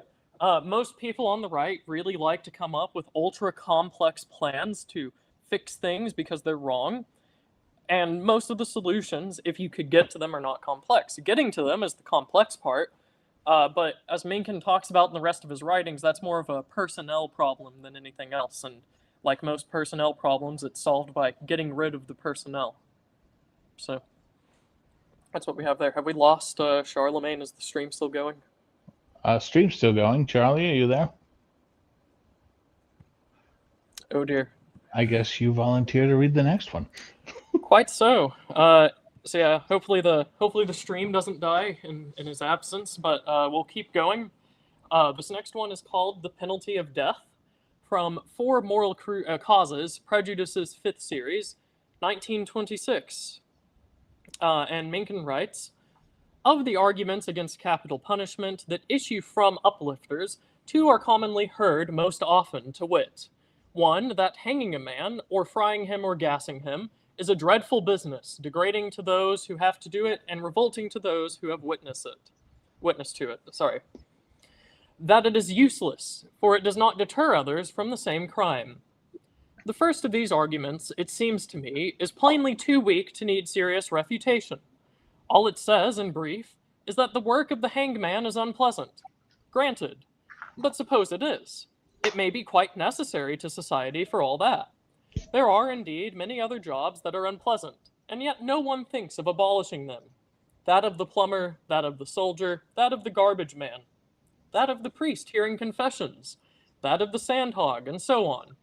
Moreover, what evidence is there that any actual hangman complains of his work? I have heard none. On the contrary, I have known many who delighted in their ancient art and practiced it proudly. All the hangmen of my acquaintance are delighted with their profession. In the second argument of the abolitionists, there is rather more force, but even here, I believe, the ground under them is shaky. Their fundamental error consists in assuming that the whole aim of punishing criminals is to deter other potential criminals, that we hang or electrocute A simply in order to so alarm B that he will not kill C. This, I believe, is an assumption which confuses a part with the whole. Deterrence, obviously, is one of the aims of punishment, but it is surely not the only one. On the contrary, there are at least half a dozen, and some are probably quite as important. At least one of them, practically considered, is more important. Commonly, it is described as revenge, but revenge is really not the word for it. So pause there for a sec. Back when we covered Oliver Wendell Holmes and the common law, of course, Oliver Wendell Holmes' thesis was all law was rooted fundamentally in revenge. And though Holmes does not go into the Aristotelian origins of it, Mencken does so here in a way that explains it very well. Right, yeah, and this is we'll go back to Holmes, I assume, probably in the middle of covering Mencken later this month, but yes, Mencken does expound upon this. Revenge is not really the word for it. I borrow a better term from the late Aristotle, catharsis. Catharsis, so used, means a salubrious discharge of emotions, a healthy letting off of steam. A schoolboy, disliking his teacher, deposits attack upon the pedagogical chair. The teacher jumps and the boy laughs. This is catharsis. What I contend is that one of the prime objects of all judicial punishments is to afford the same grateful relief, A, to the immediate victims of the criminal punished, and B, to the general body of moral and timorous men. These persons, and particularly the first group, are concerned only indirectly with deterring other criminals. The thing they crave primarily is the satisfaction of seeing the criminal actually before them suffer as he made them suffer. What they want is the peace of mind that goes with the feeling that accounts are squared. Until they get that satisfaction, they are in a state of emotional tension and hence unhappy. The instant they get it, they are comfortable. I do not argue that this yearning is noble. I simply argue that it is almost universal among human beings. In the face of injuries, they are unimportant and can be borne without damage. Without damage, it may yield to higher impulses. That is to say, it may yield to what is called Christian charity. But when the injury is serious, Christianity is adjourned, and even saints reach for their sidearms. It is plainly asking too much of human nature to expect it to conquer so natural an impulse. A keeps a store and has a bookkeeper. B. B steals $700, employs it in playing at dice or bingo, and is cleaned out. What is A to do? Let B go? If he does so, he will be unable to sleep at night. The sense of injury, of injustice, of frustration will haunt him like Puritus. So he turns B over to the police, and they hustle B to prison. Thereafter, A can sleep. More, he has pleasant dreams. He pictures B chained to the wall of a dungeon, 100 feet underground, devoured by rats and scorpions. It is so agreeable that it makes him forget his $700. He has got his catharsis. That's awesome. The same thing precisely takes place on a larger scale when there is a crime which destroys a whole community's sense of security. Every law-abiding citizen feels menaced and frustrated until the criminals have been struck down, until the communal capacity to get even with them, and more than even, has been dramatically demonstrated. Here, manifestly, the business of deterring others is no more than an afterthought. The main thing is to destroy the concrete scoundrels whose act has alarmed everyone and thus made everyone unhappy. Until they are brought to book, that unhappiness continues. When the law has been executed upon them, there is a sigh of relief. In other words, there is catharsis. I know of no public demand for the death penalty for ordinary crimes, even for ordinary homicides. Its infliction would shock all men of normal decency of feeling. But for crimes involving the deliberate and inexcusable taking of human life by men openly defiant of all civilized order, for such crimes it seems to 9 men out of 10 a just and proper punishment. Any lesser penalty leaves them feeling that the criminal has got the better of society, that he is free to add insult to injury by laughing. That feeling can be dissipated only by a recourse to catharsis, the invention of the aforesaid Aristotle. It is more effectively and economically achieved, as human nature now is, by wafting the criminal to realms of bliss. Mhm. The real... Oh, sorry, were you about to say something? No, I think Charlie is bumping around. Okay, all right. The real objection to capital punishment doesn't lie against the actual extermination of the condemned, but against our brutal American habit of putting it off so long. After all, every one of us must die soon or late, and a murderer, it must be assumed, is one who makes the sad fact the cornerstone of his metaphysic. But it is one thing to die, and quite another thing to lie for months and even years under the shadow of death. No sane man would choose such a finish. All of us, despite the prayer book, long for a swift and unexpected end. Unhappily, a murderer under the irrational American system is tortured for what to him must seem like a whole series of eternities. For months on end, he sits in prison while his lawyers carry on their idiotic buffoonery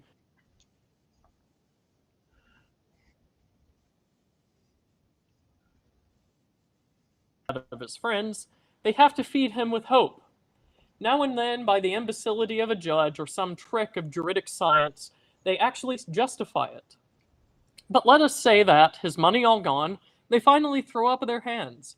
Their client is now ready for the rope or the chair, but he must still wait for months before it fetches him. That wait, I believe, is horribly cruel. I have seen more than one man sitting in the death house, and I don't want to see it any more. Worse, it is wholly useless. Why should he wait at all? Why not hang him the day after the last court dissipates his last hope? Why torture him as not even cannibals would torture their victims? The common answer is that he must have time to make his peace with God. But how long does that take? It may be accomplished, I believe, in 2 hours quite as comfortably as in 2 years. There are indeed no temporal limitations upon God. He can forgive a whole horde of murderers in a millionth of a second. More, it has been done.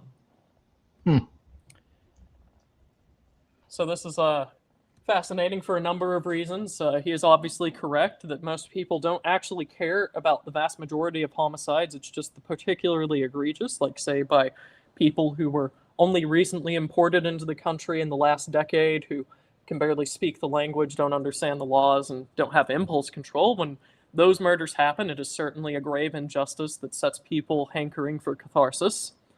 Yet So it's very catharsis is relevant. denied. Right, yeah. So, And as catharsis is denied, you see the temperature of society in general going up and up and up with no release. correct. Yeah, and that's the danger, and he kind of gets at that here. Not directly, but he does mention that even though there is, in a murder, there is one direct set of victims, the person deceased and anyone that knew him, relied on him, and whatever else, it does harm all of us if the criminal gets the better of us. Yes. So yes, the temperature Both rises. psychologically and cosmically, as justice is affronted. Right. And then beyond that, there's sort of like this weird humane movement for abolishing the death penalty. Or, I'm surprised he didn't mention this, because usually the argument is that we must put off the death penalty because what if we got the wrong person? Notably, in this essay, didn't even merit an appearance. I think that that's probably indicative that the argument should be listened to just as much as it was in this article. You can't have laws and be afraid to enforce any laws because you might have the wrong person. It will happen, of course, but that doesn't mean that you have to wait to enforce everything to make absolute certain that you have the right person. Similarly, he makes an argument that this is actually humane, which I think most major religions at this point, or at least most major denominations of Christianity, I should say, have condemned the death penalty in some form. My, how things have changed over the course of a century. Indeed. So, yeah, this is legal. Keep in mind, he's not actively arguing for vigilante squads, but there is a sense of justice that merits a death penalty, Yep. and it's worth keeping in mind who it's for. Now, we had a couple more articles on the docket, but I see that we're over time and have lost Charlie. Do you want to go to Super Chats, or do you want to press on? I'm here. I would at least like. Oh yeah. Charlie, do we have on hanging a man next? Yeah. I was about to say, if we could, I would at least like to read that one out. I think if we need to, we can skip the last one. Yeah, All I'll right. read on hanging a man right now. All right. Quote, in my capacity of newspaper reporter, I have been a spectator at 9 hangings. It is my firm impression that this operation, if competently carried out, is a humane method of putting criminals to death, though perhaps it is not as quick as electrocution. The drop now used in the United States could be improved, as I shall indicate, but it is seldom that it causes any unnecessary physical pain or mental anguish. The blow delivered to the criminal's upper works when he reaches suddenly to the end of the rope. Suddenly the end of the rope is at least as formidable a crack on the head with an axe, as a crack on the head with an axe. And I believe that in most cases it causes immediate unconsciousness, or at all events, such a scattering of the faculties that the condemned is hardly able to suffer. The rope, properly knotted, thereupon presses heavily upon the blood vessels supplying the brain, and if any trace of consciousness survives, it must be suspended by anoxemia? Yes, anoxemia, in not more than 8 or 10 seconds. It is highly probable that this pressure producing an irreversible cerebral anemia, is the actual cause of death in most cases. Fracture or dislocation of the cervical vertebrae is the exception rather than the rule, and asphyxia is scarcely more than a byproduct. A criminal executed by a competent hangman shows no sign of suffering. He drops straight through the trap, and when he comes to rest, remains hanging motionless. There is no struggle. After a little while, the legs draw up a bit, but not violently. The heart keeps up a gradual diminishing beating for 10 or 12 minutes, but all consciousness has departed, and the criminal dies without apparent pain. In England, a ring is inserted at the end of the rope, which, with the other end passing through it, and as a result, the pressure that I have mentioned is more violent, and the criminal probably loses his senses almost instantly. The hangman's knot that is generally favored in the United States is rather less efficient, if only because rope slides across the rope less facilely than across metal. But when the knot is made by competent hands, it works very well, and is not cruel. An advantage of hanging is that it does not mutilate the body of the victim. The rope naturally leaves marks on the soft tissues of the neck, but it does not break the skin, and the marks themselves have almost disappeared before the body leaves the place of execution. Electrocution, as everyone knows, sometimes produces burns, and moreover, it involves a shaving of at least a part of the head. Putting a man to death with poisonous gases is even worse, for it causes a general discoloration, and there is no reason to believe that it is either quick or painless. It is unpleasant, I grant you, to see a man put to death, but the brutality of it is immensely overestimated by those who have never enjoyed that honor. They forget this technical skill that can make even killing painless and humane. And when they forget that the victim himself is almost always a brute with little more sensitiveness than an ox. This was certainly true of the late Whitmore, whose exodus I witnessed recently. He went to his death with a swagger, and obviously full of an imbecile delight in the attention he was attracting. His occupations in his last days were those of a happy half-wit, and his final message, delivered through the tabloid newspaper, the Baltimore Post, was precisely the sort of defiant rubbish that such a moron would be expected to formulate and delight in. The whole thing to him was a gaudy show, and it was quite impossible for any rational man observing him at the end to have any very active sympathy for him. A new state law has rid of the obscene crowd that used to flock to the hangings, and of the bungling that once made them revolting. The gallows of the penitentiary is admirably designed. Whitmore dropped at least 10 feet, and he was unconscious instantly. Save for one brief drawing up of the legs as he died, he didn't move an inch. The old-time jail yard gallows was a wooden structure with a high step, and the condemned had to climb up that step. It was a dreadful ordeal. He could see the noose a long way off, but Whitmore, stepping out of the second story door onto a high platform, was on the trap before he saw the rope at all. If he had not delayed the proceedings to bawl a nonsensical farewell, he would have been dead in less than a minute after he emerged. As it was, he dropped in less than 2 minutes. Was the thing horrible as a spectacle? No more than the most trivial surgery. One does not see a man hanged, one sees a black bag. I have spoken of Whitmore as a moron. The term is probably flattering. His farewell message in the Post and his philosophical autobiography in the same instructive paper, published a few months ago, shows the mentality of a somewhat backward boy of 10. Such professional killers, I believe, are nearly all on the same level. A Gerald Chapman is very rare among them, as a man of honor is rare in Congress. The sentimentalists, observing the fact, employ it as an argument against capital punishment. It is immoral, they contend, for the state to take the life of a creature so palpably stupid, and hence so little capable of sound judgment and decent behavior. But all this, it seems to me, is full of bad logic. The state of Maryland did not kill Whitmore because he was a moron. It killed him because he had demonstrated conclusively that his continued existence was incompatible with the reasonable safety of the rest of us. What difference did it make whether his criminality was due to lack of intelligence or, as in the case of Chapman, to intelligence gone rancid? The only important thing was that he engaged habitually and apparently incorrigibly in gross and intolerable attacks upon the public security. What was to be done about it? He had to be sent to prison without effect. He had actually committed a murder in prison. There remained only the advice of taking his life, and so getting rid of a dangerous and demoralizing nuisance.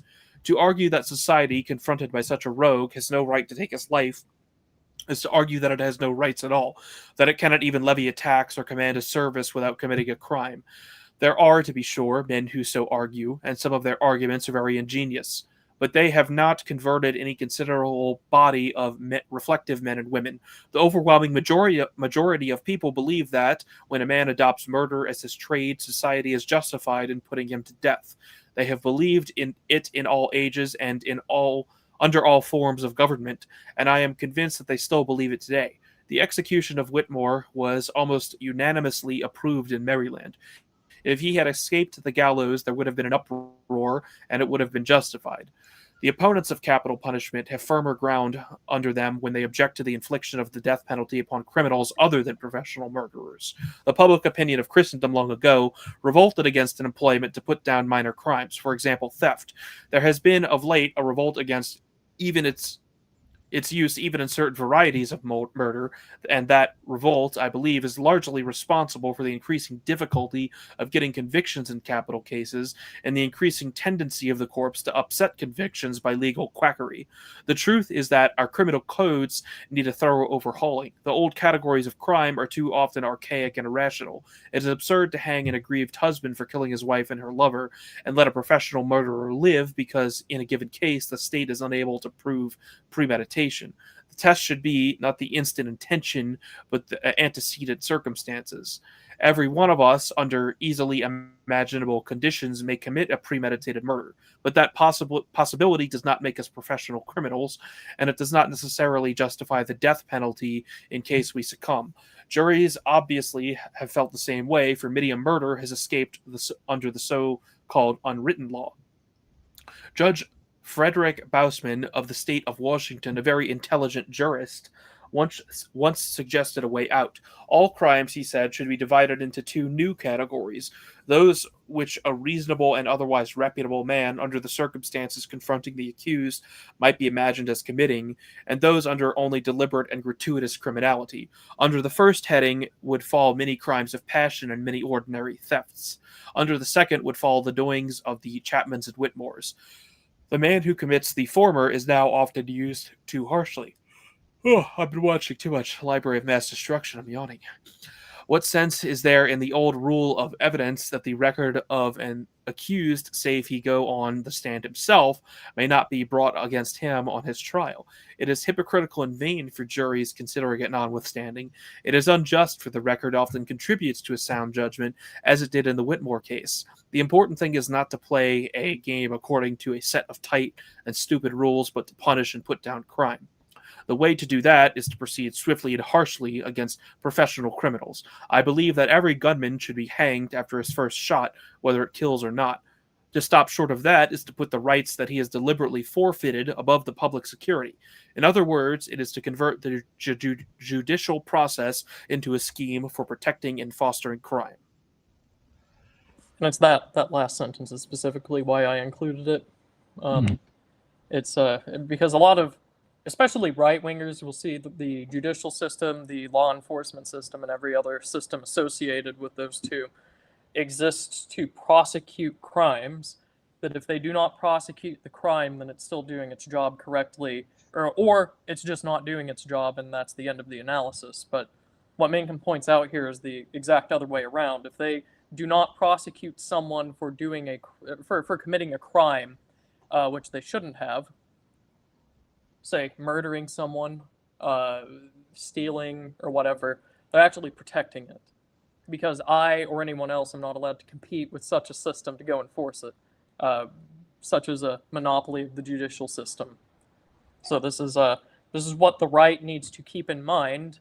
Even though you have a nominally friendly person in charge of some of those systems at various points in time, if they don't actually do their job, they're not just not doing their job, they're actually protecting the people committing the crimes, because they're not getting them, and they're preventing people from going after them. This was a libertarian criticism during the riots last summer in California. A lot of people were saying that the administration was just not doing its job. The libertarians said actually it's protecting them, because if there were riots absent a monopoly of the judicial system, people could just shoot at them and force them to go away.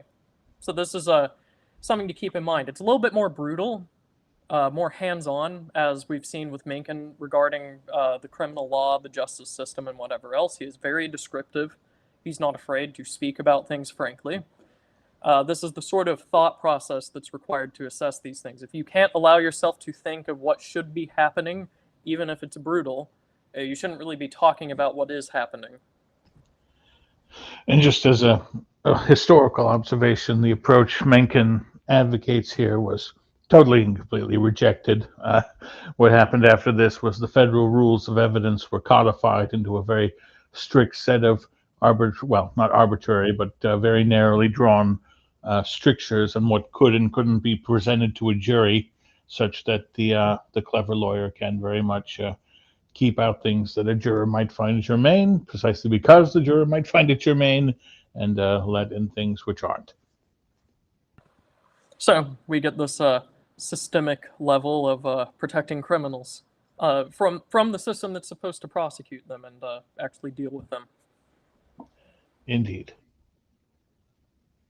So, all right. So yeah, that was on hanging a man. Why don't we read on cops and their ways? Might as well just finish out what we have selected. Yeah, this was the fun one on the police. Mr. Quinn, would you like to, or would you like me to finish this out? I can certainly take the lead. Wonderful. From the American Mercury, January 1931, on cops and their ways. Mr. Levine is a police reporter of long practice in New York. In a way, his book proves it, for it is written in a slipshod and often irritating journalese. But in another way, it conceals the fact, for he deals with the police in a frank and objective manner that is very rare among men of his craft. Most of them, after a year or two at headquarters, become so coppish themselves that they are quite unable to discuss the constabulatory art and mystery with any show of sense. They fade into what Mr. Levine himself calls police buffs, that is, police enthusiasts, police fans. The headquarters detective, though he may be present to the judicious eye only the spectacle of an ill-natured and somewhat thievish jackass, becomes a hero to them, and they regard the inspector with his gold badge in the wistful, abject fashion proper to the contemplation of the holy saints. Every American newspaper of any size has such a police reporter on its staff. There must be at least 1,000 in the whole country, but they never write anything about cops that is either true or interesting, and so the literature of the subject is a blank. Mr. Levine's book is scarcely to be called literature. Nevertheless, it makes a beginning. His discussion of the contents of the average policeman's mind is searching, accurate, and withal humane. He does not ask men of a useful but still humble profession to be philosophers, but on the other hand, he does not exaggerate such modest mental gifts as they really have. He sees them as fellows who, in the main, are as honest as the next man, but labor under a stupidity which makes them close to helpless before rogues in general, and wholly helpless before rogues of their own corps. The tone of the craft, unfortunately, is set by the last named. They perform the outrages that have come in the United States to be associated with the name of policeman, and they are safe behind the fact that the average cop would rather conceal and protect them than run any risk of besmirching the force in general. Thus, it is hard for reformers to get evidence against police grafters, and it is almost unheard of for other cops to expose them. As his title indicates, Mr. Levine devotes a large part of his book to describing the so-called third degree. His accounts of it have the gaudy picturesqueness of good war correspondence. Blood not only flows in streams, it spouts and gurgles. He tells of criminals so badly beaten by the police station Torquemadas that they went Meshuggah, and Sing Sing had to yield them to Mataswan. He manages to get through his account without any show of moral indignation. It is very uncommon, he says, for an innocent man to be thus ill-used. The cops seldom get out their rubber-hosed shillelaghs and lengths of automobile tire, save when they have a clearly guilty man before them and are trying to force something out of him, say, the names of his accomplices, that will aid them in their art. Few professional criminals are able to withstand a really brisk third degree. They may hold out for long enough to be somewhat severely mauled, but by the time the ceiling begins to show bloodstains and their bones begin to crack, they are eager to betray their friends and get to hospital. Many a time, such a session in camera has yielded enough evidence to fill the death house. Thus, while the third degree is clearly illegal, it is justified by the national pragmatism for which it undoubtedly works. The curse of the cops, speaking professionally, is the sensitiveness of the district attorney's office to political and other pressure. Every day they see perfectly good cases fall to pieces in the courtroom as a result of their most arduous labors, sometimes at the risk of their lives, go for naught, and they are naturally upset and full of woe. Not infrequently, they beat up a prisoner because they fear that he will be able to escape any other punishment. They know that he is guilty, but they also know that he has a sharp lawyer, so they fan him while they have him. This fanning, or massaging as they call it, is greatly dreaded by criminals, says Mr. Levine. Strong-armed guerrillas, and tough gangsters who cheerfully commit dastardly and murderous assaults are usually not afraid of mere arrest. But massaging by the police is a different affair. The same gangster who would kick a stranger in the abdomen or use a blackjack on a passing citizen for refusing him the price of a drink will either whimper or scream of fear when the workout begins. There is here a hint for lawmakers. Let them restore the bastinado, as been done in England. They will not have to resort to Baum's laws or other such extravagant and desperate devices, most of which do not work. The English, when they take a tough boy in an assault with firearms, give him what in America would be regarded as a very short term of imprisonment, but they keep him jumping while he's behind the bars by cowhiding him at regular intervals. In consequence, there are very few gunmen in England. In the United States, any such program would bring loud protests from so-called humanitarians, but there is really no reason why whipping should be inhumane. In England, its aim is not to butcher the culprit, but simply to hurt him, above all, to invade and make a mock of his professional dignity. It is hard for him, when he gets out, to posture as a hero, for all of his associates know that he has been flogged like a schoolboy, and they can imagine his piteous and unmanly yells.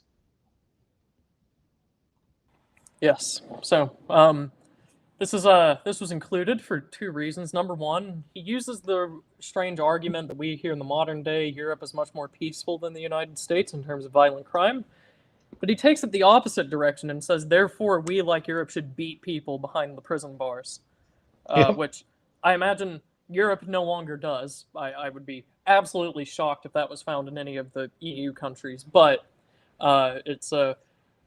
this shows something of the American spirit, which I think was definitely lost by this point. The peak of the progressive era was far off, so we have found more humane ways to imprison people and prevent them from crime, which is why after the year 1920 or 1916, no crime has ever been committed in America.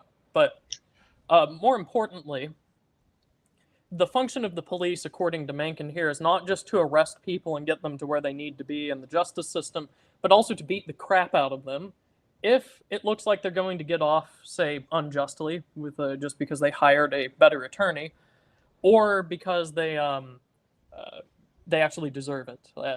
They know that the punishment that this person's going to get, even if they don't get off, is going to be easier than what they deserve. They just beat him. Or they keep him in the cell for less of a time, and they continually beat him. So, if in Chicago, we call it a tune-up. That's awesome.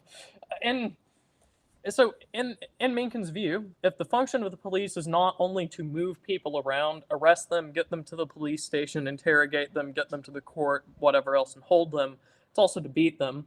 If you remove the violent aspect of it, you just have like a bureaucracy. All the police do is move you if they see you do something you're not supposed to do, and they refer you to the higher authorities.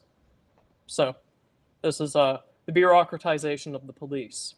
And then even when we do get to have something that might approximate this older American style of law enforcement, we get a bunch of moral concern trolling that this is too much, this is too violent, or what have you. So. That's quite applicable, obviously, to present events. This is all I had for today. I think that this was a good assortment of articles of Mencken's best articles on society. I have 3 more weeks after this of similar collections on completely different subjects. Week 2, that would be the next time we discuss Mencken on government and forms of government and the economy. Then the week after would be Mencken on history, his historical essays, culture, and whatnot else. And then the 4th week would be Mencken on people, the Greeks, George Washington, Abraham Lincoln, Teddy Roosevelt. So, if you have not gathered, the main takeaway from this, the sort of, if you're listening to this and wondering, like, why are we going over this? This is a great glimpse at traditional America, say in the 20s, from maybe the best American writer to ever live.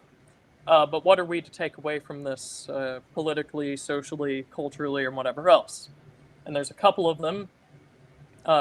Number one is that violence can be used for good. It's a natural part of the system, especially in justice and law. And if we don't actually have it, we're protecting people who shouldn't be protected, and the systems which should be doing that, administering the violence, are turned into criminal rackets because they're protecting the wrong people. The other thing to keep in mind, though, is that Mencken is very much an iconoclast. He is tearing down, while laughing at you, your most strongly held beliefs that are unquestionable and potentially stupid. The online meme view thinks that he only did this for religion, and that his reasons for being against religion are the same as like a Redditor's. Hopefully, after what we've read today, you can see that he is at least 40 steps above the average Redditor atheist. And not only that, it's not just against religion, it's against a bunch of stupid things that we in the modern day find to be very stupid. It's just that his response is not to gradually reform, ally, infiltrate, or whatever else the system. It's to mercilessly assault it, rhetorically, make you feel like an idiot for defending it. So this is like the mindset. Truly he was the Mr. Medicare of a more civilized age. So that was my those are my closing thoughts. I don't know if either of you two had any other observations or. I just can't escape the observation that, as topical as these articles were today, I feel that they would have been thematically more appropriate for February. Well, if we go through the continuing 3 weeks of Mencken and say cover his Nietzsche book, that would give us 4 weeks of material, I think. Indeed. Yep. So, yeah, that'll almost just get in into time the hides of Mencken. Yeah, right. So that's all I have. All right, let's read the super chats and also the super duper chats on Entropy. So again, from Giz for $2, mentioning that she also uses Dissident soaps, the Gray Man body wash. I've used their body washes as well. I prefer the soaps just because it's more keto, to be honest. Like the soap is just keto. Definitely recommend. They're good. Looking forward to trying the newly formulated shampoo as well. Dawn Browning sends us $10 Australian dollars. Thank you. And attached is it's a little cartoon fox wiggling back and forth with 2 of those fans in his hand, probably Japanese style. He's got like a headband on him, and the fans have hearts on them. Yeah, I don't know how there are so many of those. It's like a new one every time. Based and noose-pilled from Yiz for another $2. Yes, very noose-pilled essay from Mencken. A noose pill is a hell of a swallow. Oh, indeed. And then on Entropy for the super duper chats, we have 2 chats for $3, total of $6 from Semper Credulous. Thanks very much. And what he says, Credulous is the worst username you could have for this stream. Well, it's funny because his first one was a salute to my favorite readers and one of my favorite writers. So yeah, big fan of Mencken. And then his second one is giving our politicians Hales man without a country treatment would be great if we could somehow wrestle the ability to decide punishment out of their hands. So Hales man without a country. I'm not sure what that's referring to. Presumably Hale, a I book. guess. Hale must be the author. Man with Yes. a country is, I suppose, the book. So, I'm not familiar with that. We'll Literary pretensions demolished. Yeah, well, I've never had any pretensions, but it's fun reading Mencken, that's for sure. So yeah, I think it'll be an enjoyable several weeks for the listeners as we continue. I mean, Mencken's style, his satirical style, or not the style, but the service he's performing is really important, and unfortunately, isn't really performed in an ingenuous way anymore in our modern era. Mencken is actually uh, writing his satire from a reasonable, common sense approach, whereas the sort of modern uh, critical writer is the gay F slur. I won't say the word, but yeah, that's basically all they're doing. Well, the More modern form of F slur, satire is Sir and shoulder. modern satire somehow tries to like stake out an even more obscene position than what they're arguing against, Right. whereas like Mencken somehow manages to take the reasonable position and beat you over the head with it. Yeah, that's really the key difference. And funnily enough, I think Mr. Medeker is probably actually the most analogous figure to H.L. Mencken I can think of, which would be a huge compliment to him, to be sure. Not that he's going to hear this, but I actually do think that's quite applicable, apropos. Anyway, we'll go ahead and end the stream. Thanks everyone for the super chats. See you next week. Hey, good evening.